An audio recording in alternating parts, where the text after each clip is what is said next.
Picasso knows your vacation home is your best home. It's the place that brings family and friends together. It's where you're the best version of yourself.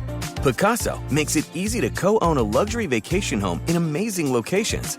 Listings start at $200K for 1/8 ownership. Picasso does all the work for you. Luxury furnishings, maintenance, billing, scheduling, and more. And you can resell on Picasso's marketplace anytime, historically for a 10% gain. Visit Picasso to see thousands of listings. That's PACASO.com. "Let me run this by my lawyer" is a really helpful phrase to have in your back pocket. Legal Shield has been giving legal peace of mind for over 50 years. They connect you to a vetted law firm in your state for an affordable monthly fee. Want an experienced set of eyes on a contract's fine print? Or you finally want to get that will done? Legal Shield has a dedicated group of lawyers who have your back, no matter what the future brings. Sign up today at LegalShield.com/iHeart. PPLSI does not provide legal representation or advice. See a plan for complete terms.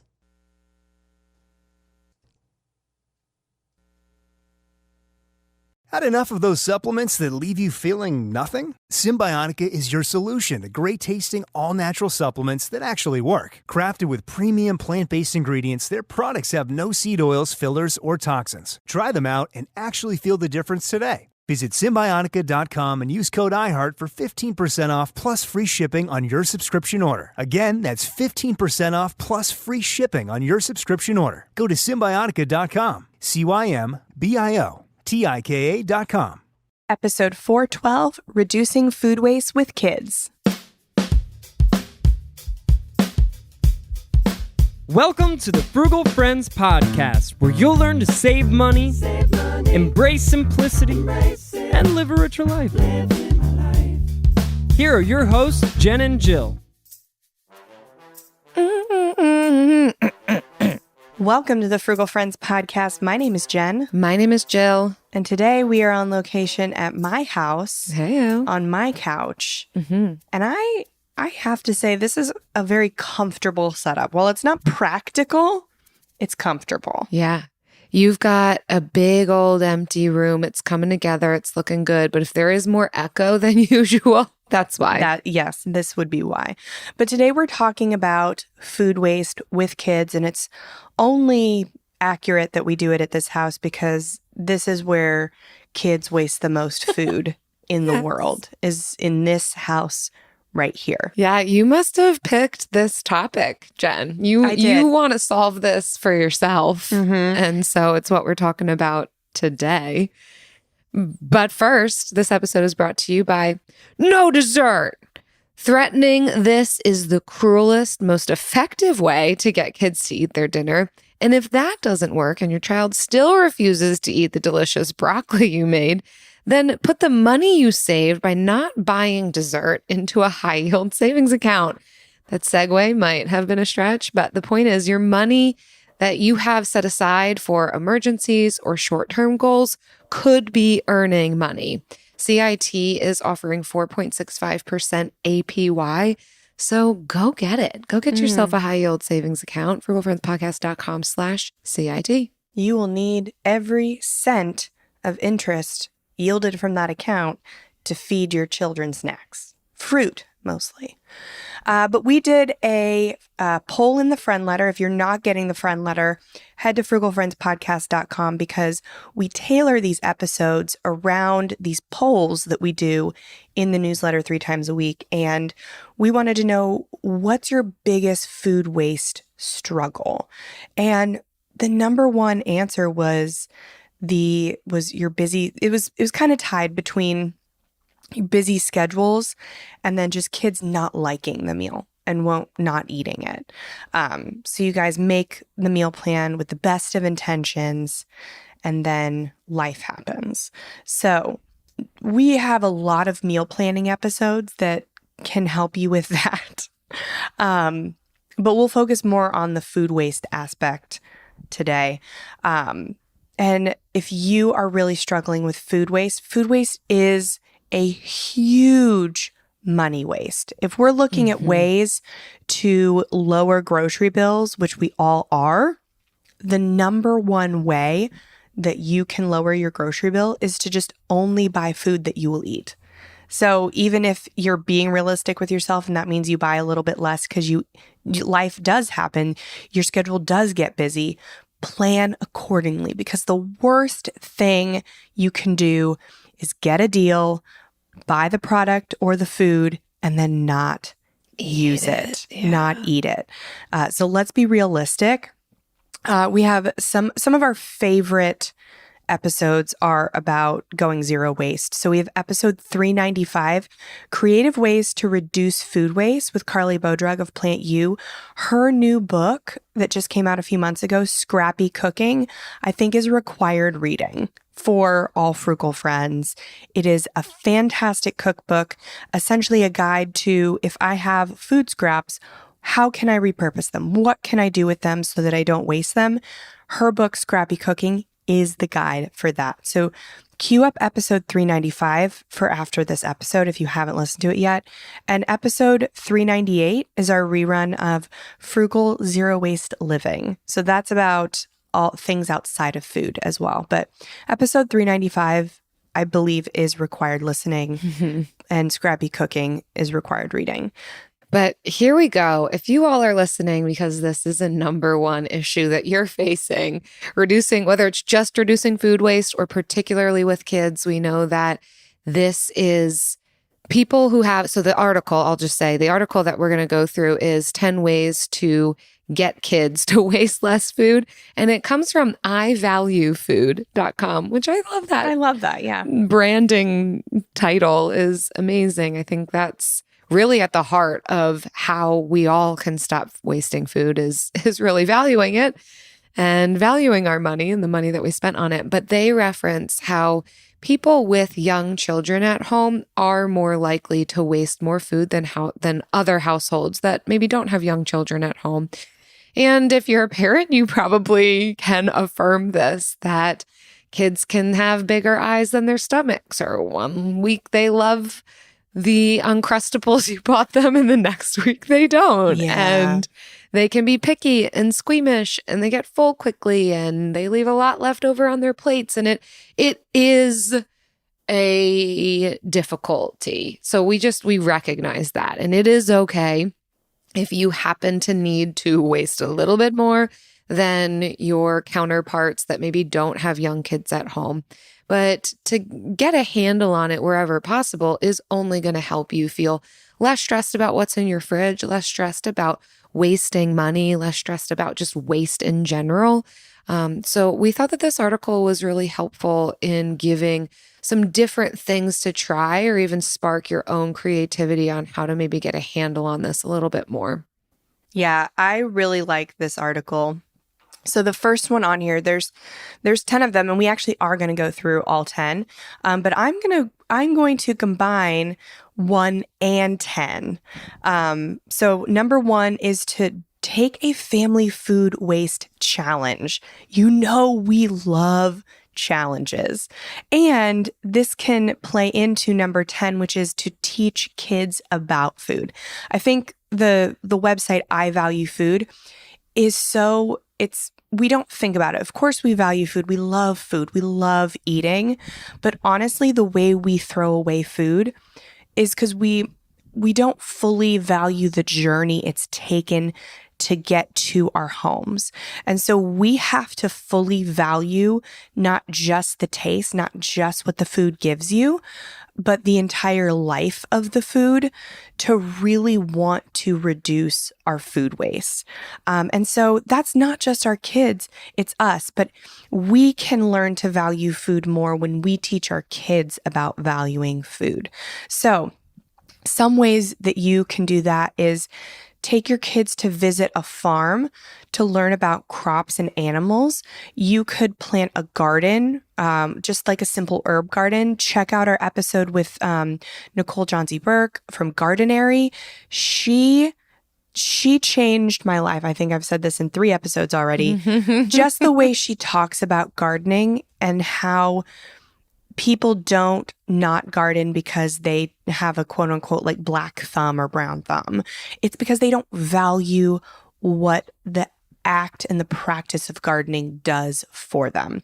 So it's not just, I don't garden because I can get the food less expensive at the grocery store for less effort, but I garden because of all these peripheral things that it gives us. And it's the same reason we're frugal. We're frugal and we are intentional about our spending because of all the things that gives us. And so really learning about where your food comes from, getting in touch with the dirt, with the plant, with the animal, and really teaching your child to value the entire journey. And then also discussing the cost difference in foods at the grocery store, why the organic type costs more than the non-organic, and then explaining what happens to food when we throw it away. So starting these conversations, a challenge can really be a great way to start those conversations. So they have on this website a 6-week food waste challenge that you can do as a family. And this article will be linked in our show notes so you can get access to that. But they say kids will have fun measuring how much food gets wasted, coming up with ideas how to waste less. You can even set a family goal, like reducing overall waste by 25%. And if your family succeeds, you all get a reward, like a trip to an amusement park or dinner at a favorite restaurant. So the challenge is just a fun way to start the conversations that will really make the bigger impact in the long term. Anytime we can make our problem everyone's problem, Yeah. it can help. Yes. That's a funny way of saying it. But I think sometimes I see a lot of parents taking on some of these different issues, whether it's clutter in the home or a busy schedule or food as only their issue to solve. And yes, you are the adult, but whenever you can include everyone else, your partner, your children at age appropriate levels, I do think it goes better if you can get buy-in. And I think we can be surprised by what children are capable of and what they can care about because you're caring about it. So inviting them in, I think it's invitational. Yeah. And we don't want to put the burden on our kids. I know sometimes it's like, we don't want them to worry about one more thing, but if you can keep it positive and think of reducing food waste as a positive thing we can do for the world, and just don't say the scary things that will stress them out, keep the experience positive, and you will truly teach them to value it, and not be afraid of the alternative. Yeah. All right, number 2 on here is you knew it was coming. Plan for the food you will eat. Can't get around it. We all know this. Planning ahead, it's going to help reduce food waste. It allows you to make fewer grocery trips, so that'll save on time and gas. It'll save on decision fatigue, the mental fatigue that happens later on in the day. So they recommend making a plan for 1 week of meals. That's up to you though. If planning for just 4 or 5 days or planning 2 weeks or a month ahead is better for you, go for it. Figure out what works best for you. I will also say for the people who are super busy and you're willing to maybe pay for convenience if it's going to mean that it's going to save you on groceries and food waste and time, go ahead and pay for a meal plan subscription. We love Cook Smarts, frugalfriendspodcast.com/CS. But I think during times that are super busy, but this is still a value, there's still ways to make really great decisions that allow us to get at the things we want to be doing and maybe outsource some of that work. So if you're really finding barriers to sitting down and meal planning, try paying for it. And that doesn't mean that you're locked in for an enormous amount of time. Try it for a couple of weeks. Try it for a month. Give yourself permission to cancel it or keep going and allow that to be the thing that helps build the skill. And then when you become better and better at it, or you start to see this isn't that hard, start doing it yourself. But if that's the barrier to entry, please outsource it. And you will be doing 10 other better things for yourself because you did this one thing. Yes, absolutely.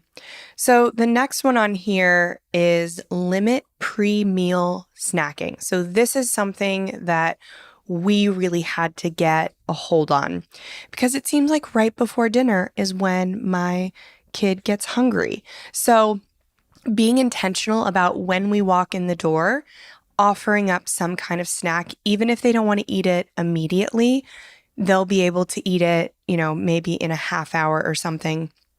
And then having dinners earlier, which is so crazy. I used to eat dinner before kids. I would eat dinner at 7, which seems like a normal time to eat dinner.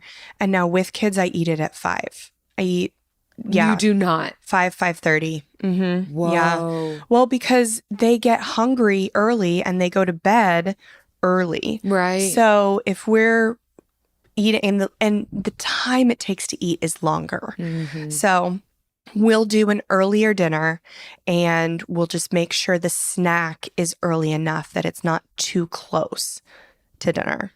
Nice. So we don't get it perfect every day, but this is something that I have been seeing does lead to more food waste.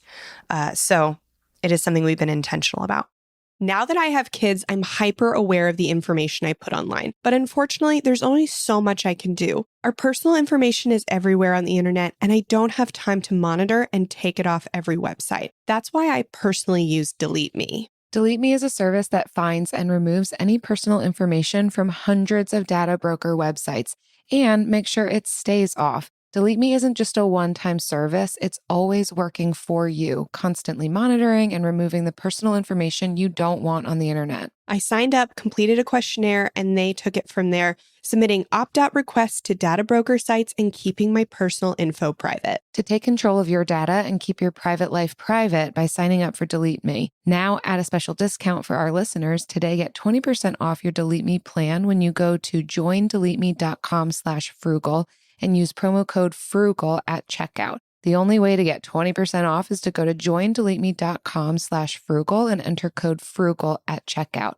That's joindeleteme.com/frugal, code FRUGAL. Hi, I'm Cindy Crawford, and I'm the founder of Meaningful Beauty. Well, I don't know about you, but I never liked being told, oh, wow, you look so good for your age. Why even bother saying that? Why don't you just say you look great at any age, every age?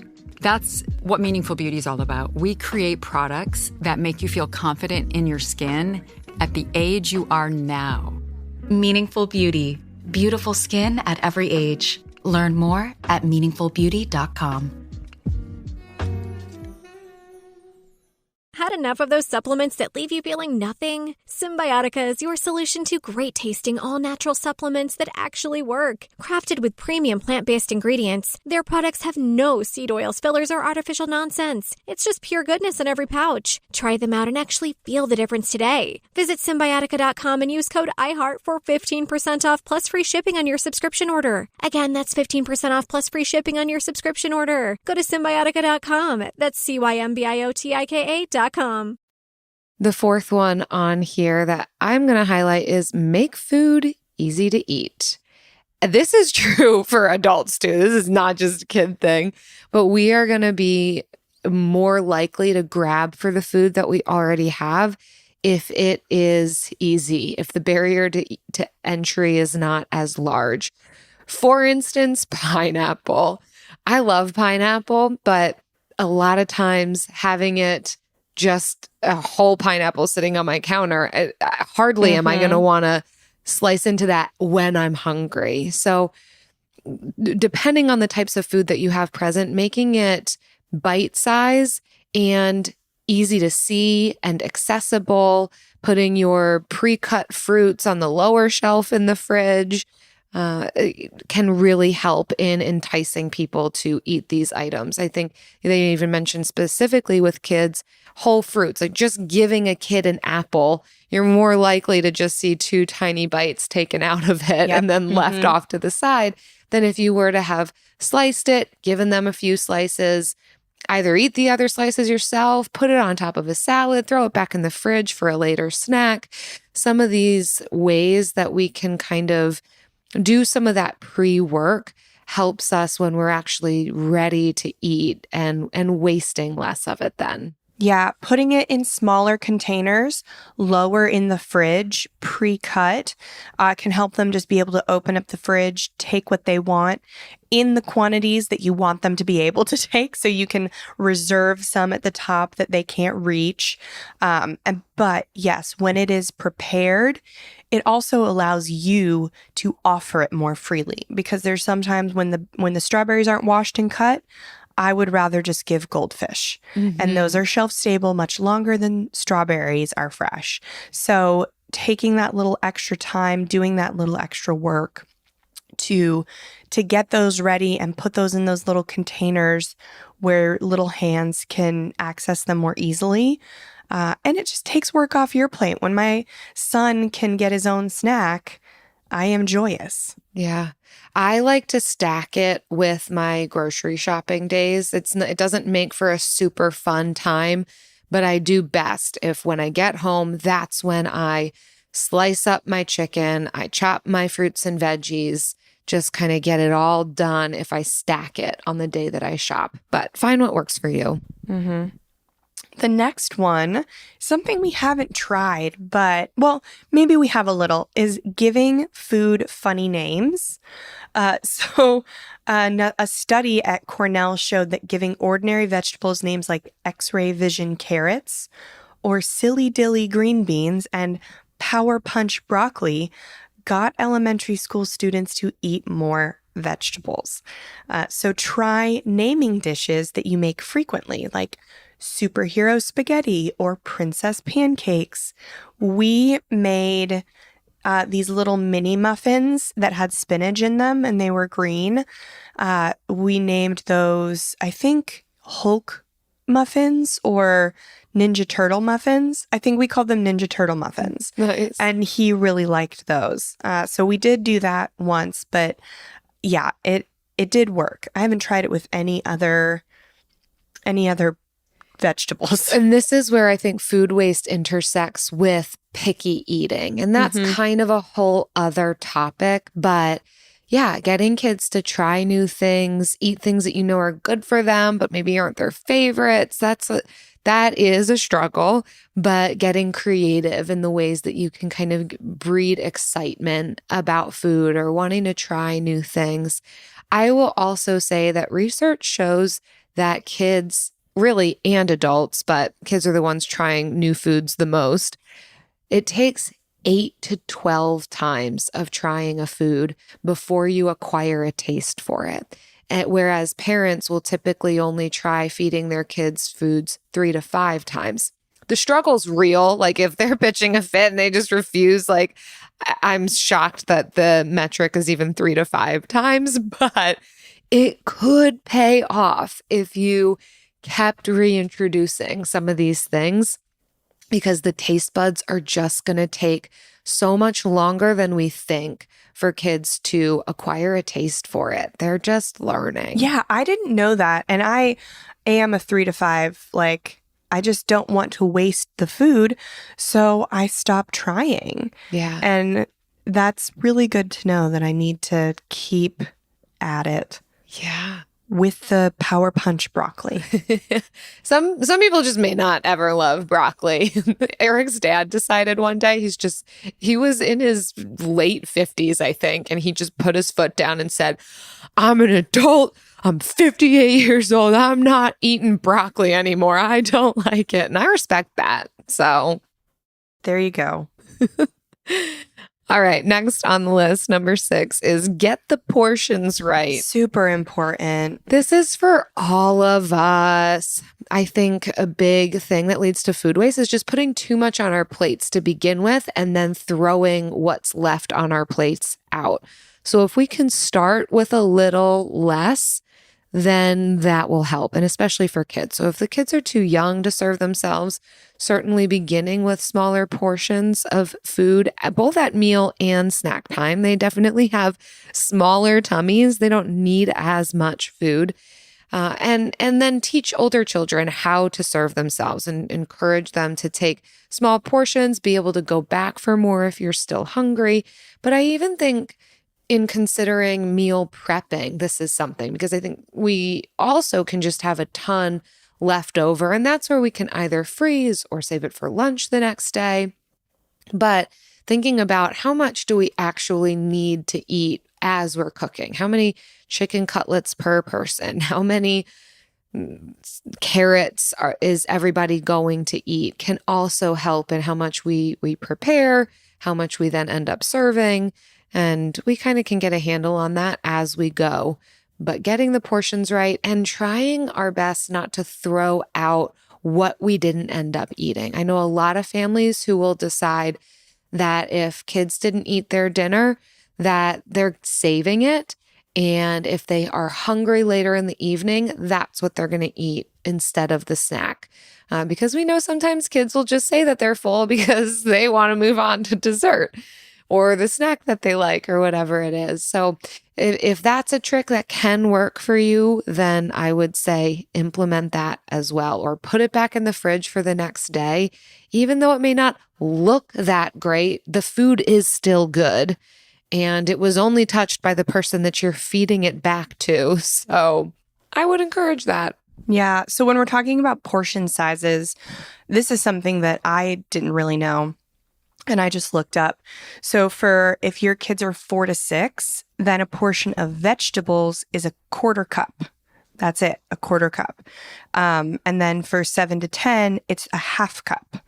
And the smaller the size that we give them, the less daunting it is, the less overwhelming, and the more likely they are to eat it. So for meats, for a 4 to 6-year-old is 1 ounce of meat, or a third a cup of cooked beans, or 1 egg. And then for ages 7 to 10, you can do 2 to 3 ounces of meat, half a cup of cooked beans, and 1 or 2 eggs. So just think, if you're ages 4 to 6, we're looking at a quarter cup. Age 7 to 10, we're looking at usually a half cup of really anything. So yeah. And if you don't have a measuring, you can just do the fist palm method, the size of their fist for grains, vegetables, whatever, and meats the size of the palm. Whoa, that's cool. Mm-hmm. I find the cup thing better, easier for me, because I look at my fist and I'm like, I don't know what that is. Right. But I do know I can pull out a cup, Yeah. a quarter cup and a half cup. All right. And so number 7, save what they don't eat. So yes, like what Jill said, instead of having them snack on something later, having them eat the meal later, that is a lot easier said than done, but it is a method. I think here's where we want to touch on that if they don't eat it and you do save it and they still don't eat it, what can we do with the actual waste?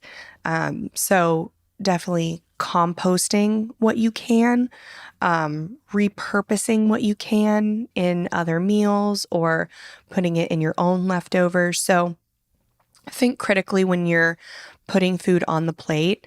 Do what you can to get them to eat it later, but also understand where it might end up later if it doesn't end up in their tummy. Mm-hmm. And I'm going to combine numbers 8 and 9, which 8 is pack lunches strategically and 9 is pack smart travel snacks. So really just when we're packing, thinking about what we're bringing, how much we're bringing. But when it comes to lunches, they are talking about making lists of the types of lunches that your child does like and being able to go on a consistent rotation of that. Again, getting the portion sizes right. They even talk about if your child rarely finishes a juice box, for instance, send a smaller portion in a reusable container. There could be ways that you could break apart some of these things and not just send a full item, but slice and dice it, break it up, put it in smaller containers. They also are describing how we can coach your kids to bring home what they don't eat so that you can see what they're not eating and maybe consider shifts that you can make to what you're buying and what you're sending with them. But also potentially, if they just aren't finishing everything, help inform your portion sizes or be able to send it with them the next day if it's still good. And that's where packing an ice pack in the lunchbox so that anything left over could still be good is a part of the tips there. And then whenever you're packing some smart travel snacks, I would just say having food in the car constantly is a great idea because it will keep you from going through drive-thrus or maybe swinging by the grocery store unnecessarily. But thinking about what can we eat? What will we consume? Again, not the fantasized idea of we're all just going to snack on carrot sticks and hummus in the car, but bring that and bring the chippies. Let's be realistic about what we're going to eat. Yeah, packing snacks in the car that will withstand heat is super valuable in not having to stop for food as often. We hear less whining. We can make it to dinner. We can make it longer to dinner. So that's a really good, you don't think about it. It saves you money in that you don't have to stop and get as many snacks or fast food, but it can also save you in the food waste in that it holds them over longer for dinner. So you don't have to get a snack when they get home, which is too close to dinner, and then they're wasting food in their dinner. Another approach, I guess, to this is bringing the things that they normally don't eat at home. But if they're hungry and that's the only option, maybe they would. Your Uncrustables in the car. This is what we have. No, my child has too much pride to do too that. Much willpower. He has too much pride to eat the things he has decided he doesn't like. And so then I will eat it. So that's also get snacks that, because inevitably your kid will love something for weeks and then midway through a container of it will decide they do not like it anymore.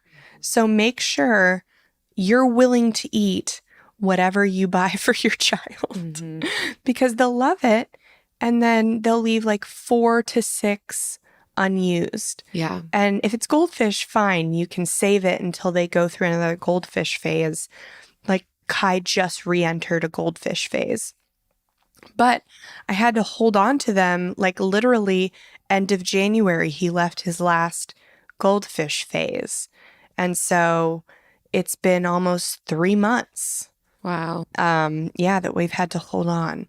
To these just goldfish. wait for it to circle back around. It's just like the fashion trends. Hold on to your bell-bottom jeans. Yes. The trend's going to come back around. Yeah. Don't throw away those snacks. The kids will like them again someday. That's another thing. Like if you can wait on a shelf-stable food, it's likely that your kid will revisit the stage in like 3 or 4 months. So consider that when you're reorganizing your pantry, is that you don't have to throw out a thing that your kid is out of because they'll probably revisit it again. Do you know what's something we've never thrown out? And it is shelf stable and we get to revisit it every single episode. Every episode. The Bill of the Week!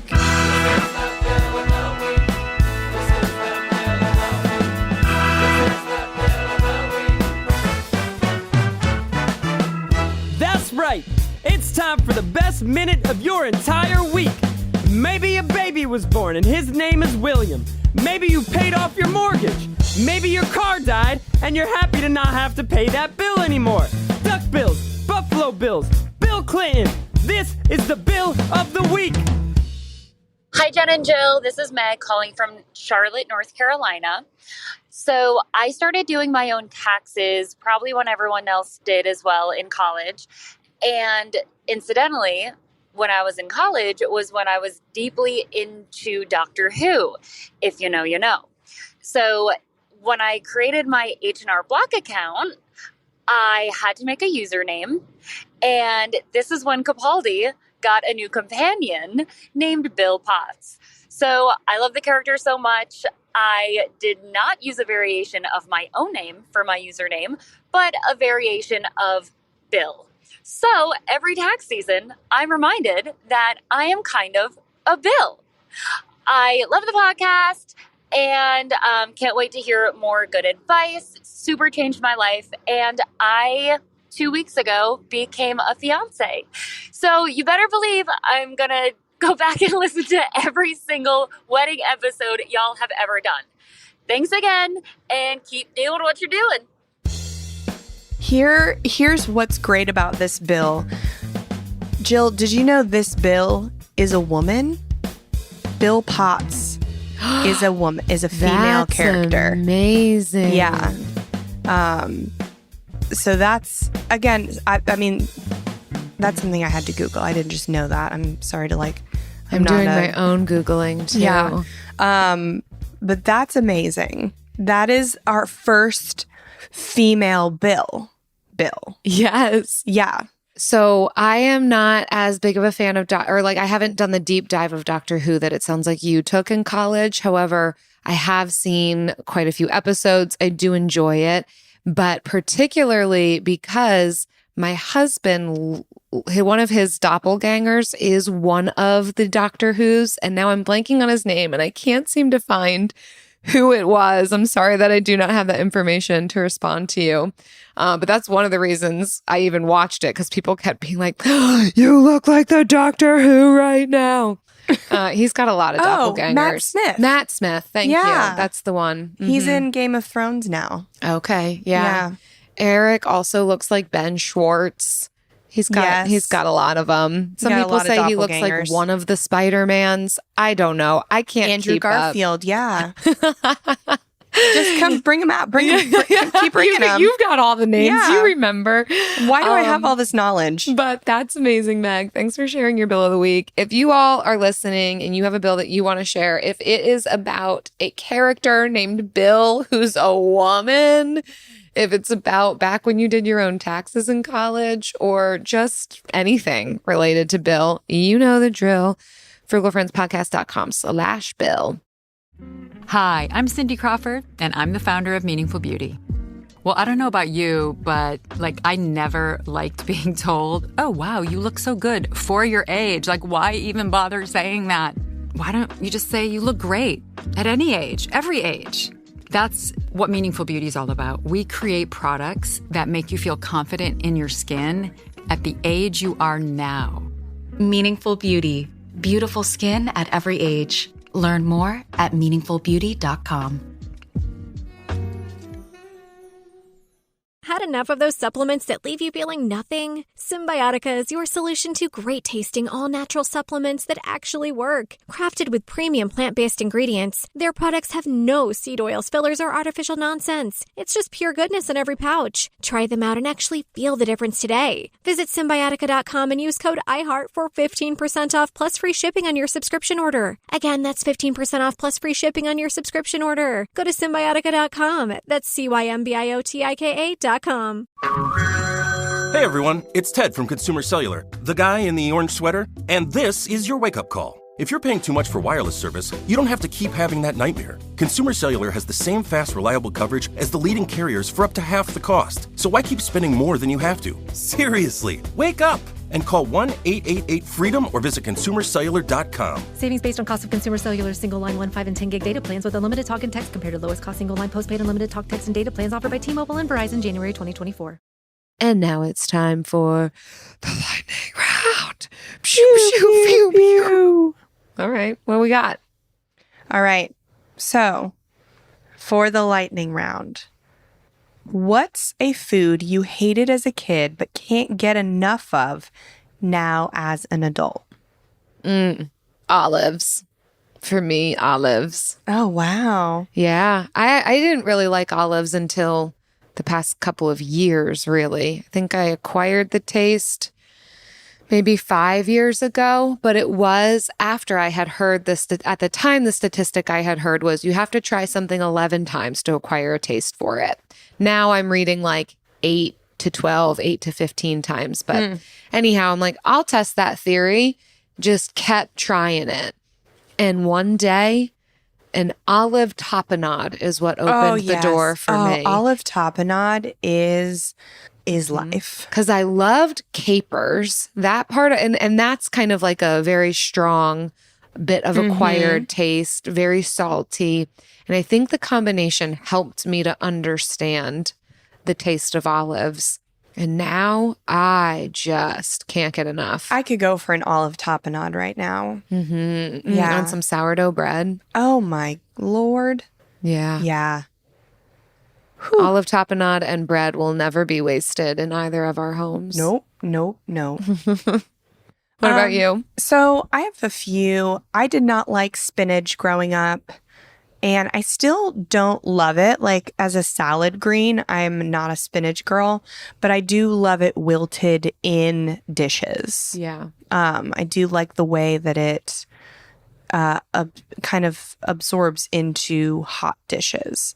So Yeah. I like it that way. Brussels sprouts. Yeah. Did not like those. And they're still not my favorite, but I can make them in a way that if they are very crispy, very roasted with balsamic, I can get them to a consistency that I enjoy. Will Kai eat Brussels sprouts? That was one of the things No. on these lists that was like, kids hate these. Oh, yeah. No, he won't. Which means, I mean, I still have hope for him to like these things because I didn't like them when I was young. It's, again, a lot of exposure because my parents didn't serve food like this when I was growing up. It was a lot of like microwavable stuff and frozen stuff that you just throw into one pot on the stove and then serve. Like it wasn't a lot of fresh, homemade stuff. So I had to teach myself how to like these things. But yeah, and then maybe broccoli. I never hated broccoli, but now I'm obsessed with it. Yeah. It is my favorite vegetable. Really? Yeah. Wow. Yeah. I can't say the same. I love broccoli. I would eat it every day. Just how? Steamed? Roasted. Roasted. A little crispy, salty, garlicky. Yeah. Yeah. Okay. I could see that. What of what we've talked about so far do you feel like, oh yeah, that's something that could be worth a try or stands out to you when it comes to reducing food waste with kids specifically? So something that wasn't on this list, but that I have seen work for me is cooking together. And this may be under teaching kids about food, but when Kai makes something with me, he wants to try it. If he was involved in the process of making it, he wants to try it. And even if he doesn't like it, he will try it. And it's about knowing the journey that your food took to get on your plate. When he knows the ingredients and he was involved with the journey, he's more invested in it. He values it.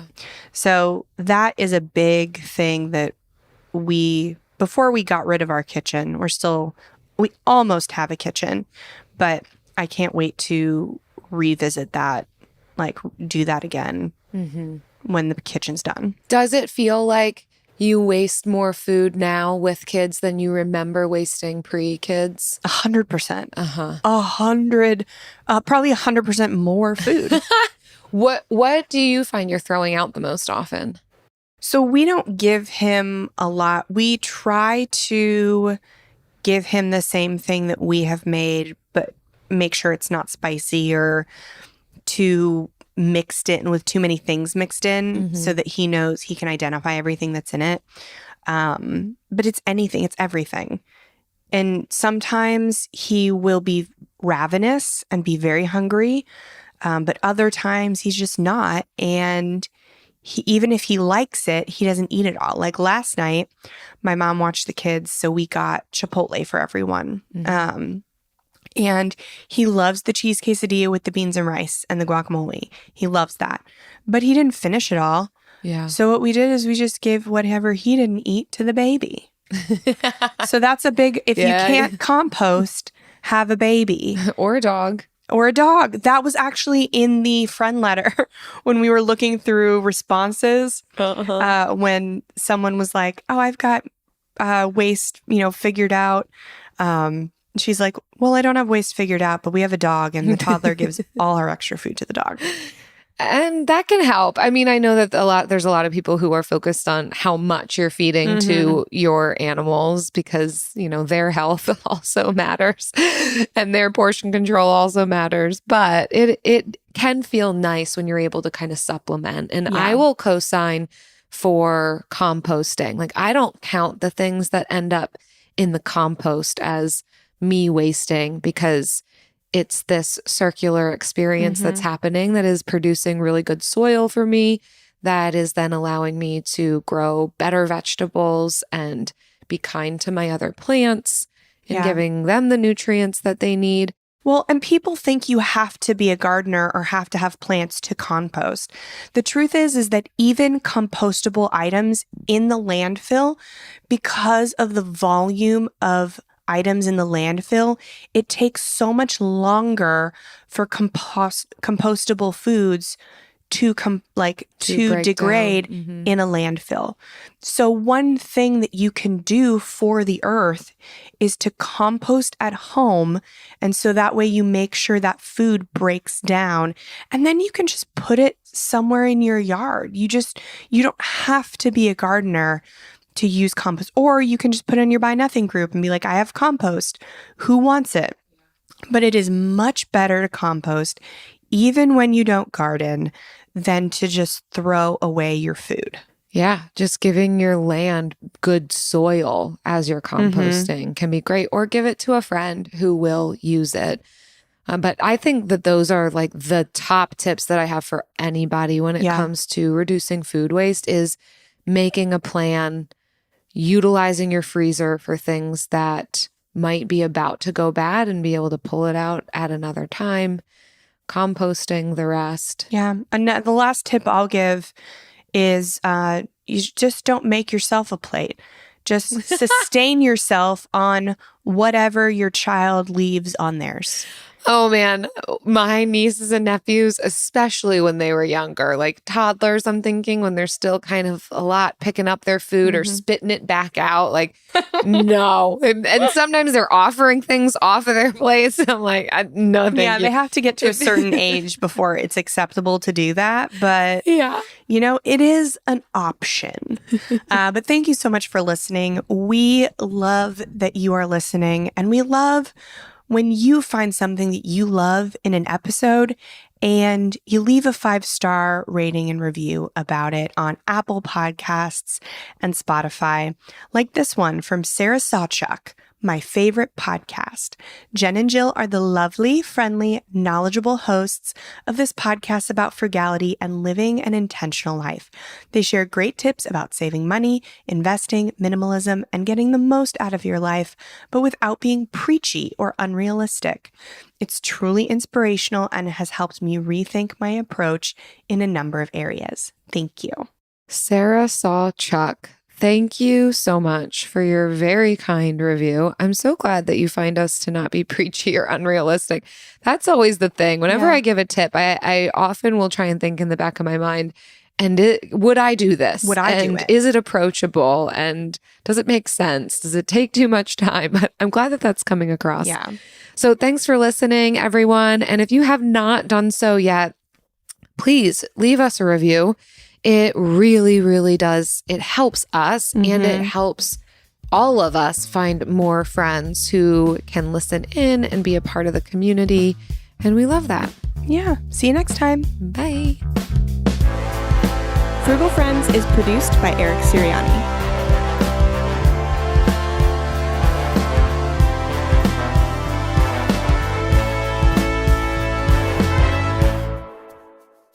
Jill? Yeah. So this releases on June 4th. Do you know where we will be June 4th? Oh, beautiful sunshine. I hope sunshine. Yeah. Poolside. Poolside, definitely. Drink in hand for sure. Weather pending. Cancun. Yes. And why are we going to Cancun, Jen? To celebrate the finality of our book, because by this time, story edits are done, copy edits are done. This thing's going to be available for pre-order in about a month. Wow. From this release date. So everything is coming together. And it's a celebration of the hard work, but also it is a working trip. And so we will be working on marketing strategy while we're there.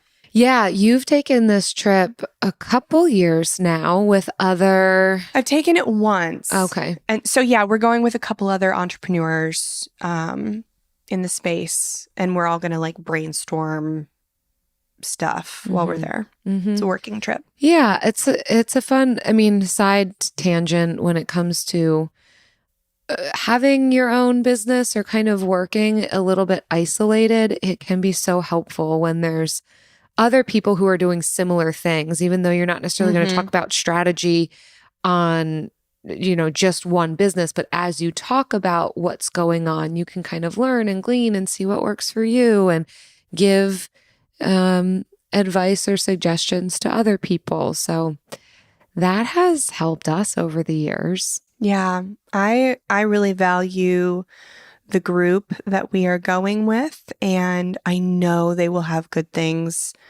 like to say to us, good ideas that we can all collectively come up with to get this book in as many hands as possible. We keep finishing each other's sentences. And despite it being an all-inclusive, we will be sure to not waste food while we're there or drinks. We won't waste it. We will partake. For sure not wasting the drinks, but I get very small portions at the buffet. I do too. Because I don't know if I like it and I want to try it, but I don't want to waste it. Yeah, I still feel my aversion to food waste still persists at all-inclusive places. Now, do you have like a go-to drink at an all-inclusive? I know your go-to drink in real life. Okay. Like when we're not at an all-inclusive, but I feel like people when they're on vacation will sometimes choose a different go-to. Okay, so I don't know so this was my go-to in the afternoons. We would work in the morning, and then after we were done working, then we would go to the pool and hang out, and it was perfect timing to see all the people who had drank all day, hadn't eaten enough, and spent too much time in the sun to just watch them break down every day. But before that, like before we went up to the room to get ready, I would grab myself on the way a coffee with a shot of Bailey's in it. Oh, fun. Which I never order in real life. Yeah. That's my all-inclusive like daily drink. Fun. Or if it was late night and we wanted to like hang out more, my re-energizing drink. I don't drink coffee anymore. Wah, wah. For now. But yeah, I can't. Even when I did drink coffee, I did not past 12. Yeah. Because I'm 67 and retired. And I can drink coffee pretty much up until I go to bed. Still. Amazing. At 35. So does it re-energize you then or not? If you can just drink it and then pass out, does it do what it should? It never has. No, coffee has never given me energy. And, keep trying. Keep trying. Zero Foxtrot isn't just a brand. It's a way of life. Founded and operated by veterans, Zero Foxtrot's unique apparel and gear echoes the grit of the warrior culture. Zero Foxtrot dedicates itself to producing content, honoring the sacrifices of forgotten heroes of the past, and connecting history to the present. Embark on a journey with Zero Foxtrot today at zerofoxtrot.com.